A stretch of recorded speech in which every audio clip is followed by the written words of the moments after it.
Ils ont économisé 13 000 € sur l'achat de leur maison avec des méthodes simples. Bonjour, je suis Pierre-Alexandre et pendant ce mois de fondateur de Coachivo, pardon, et dans ce mois de juillet, j'organise un événement, donc juillet, le mois pour la propriété.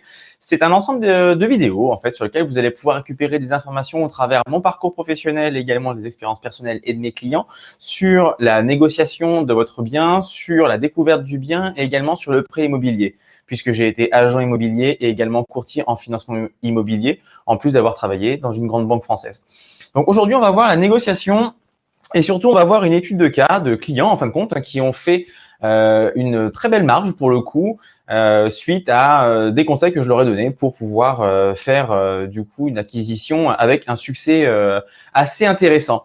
Ça s'est passé pendant le moment où je fais du courtage en prêt immobilier et deux clients en fin de compte que je par connaissance sont venus me voir, deux personnes qui voulaient acheter leur résidence principale, ils étaient en location, ils ont voulu acheter une maison pour pouvoir avoir un plus grand jardin, pouvoir commencer à avoir un projet de famille, faire un enfant, etc. Et on va pas les citer parce que j'ai pas leur autorisation légale de pouvoir les nommer. Mais on va dire que c'est le couple A et B, Madame A et Monsieur B. En fait, ils ont fait une acquisition immobilière sur laquelle ils ont voulu acheter une maison à 190 000 € dans le proche de l'agglomération caennaise.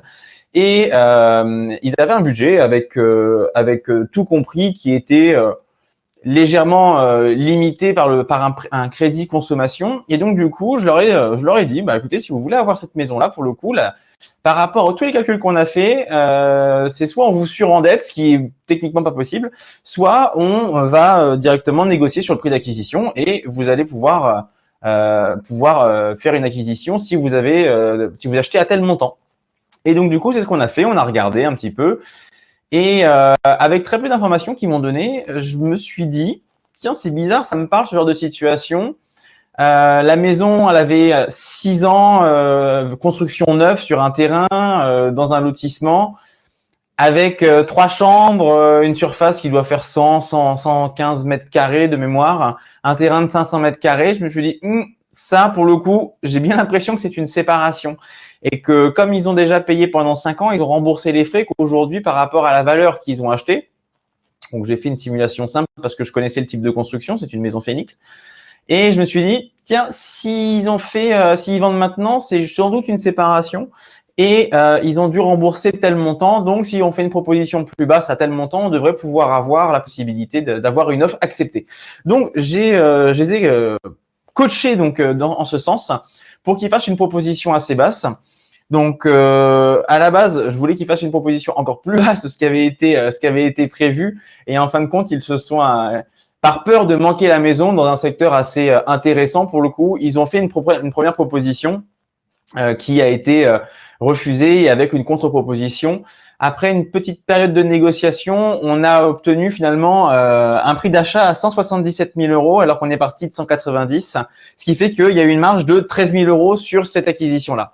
13 000 €, bah c'est bête, mais aujourd'hui, c'est ce qui a payé finalement des frais comme tout ce qui va être frais de notaire et également, c'est ce qui permet que le projet aujourd'hui puisse passer.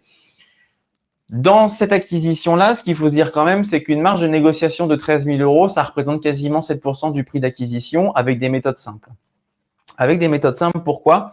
Parce que en leur donnant l'information que c'était sans doute une séparation, ils ont eu la possibilité de pouvoir se dire, OK, ça veut dire que ça répond à une des règles des 4 D. Dette, décès, divorce, déménagement. Donc là, on est dans le cas du divorce, de la séparation.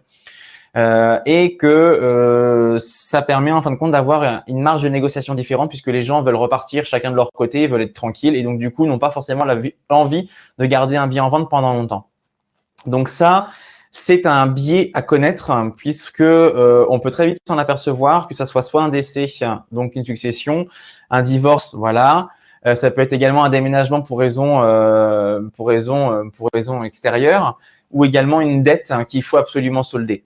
Là, dans la séparation, il y avait également l'état d'une dette puisqu'il y avait un crédit à rembourser sur cette maison-ci.